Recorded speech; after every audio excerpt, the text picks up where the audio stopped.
22 anyos na lalaki nalunod sa Agno River. Nakaalerto si Kim Bandarlipe.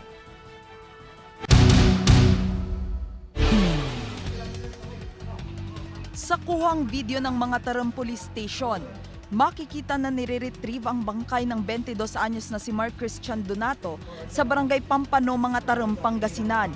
Bloated na ang katawan ng biktima at halos hindi na makilala.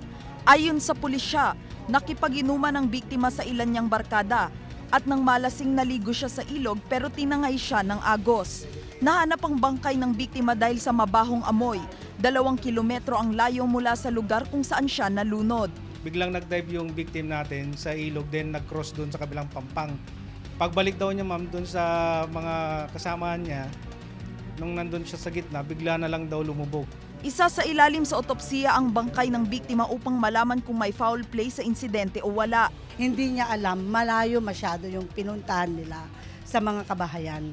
So nagkaroon kami ng agam-agam na bakit nangyari yung ganong mga bagay na napunta siya doon kasama yung mga kasamahan niya.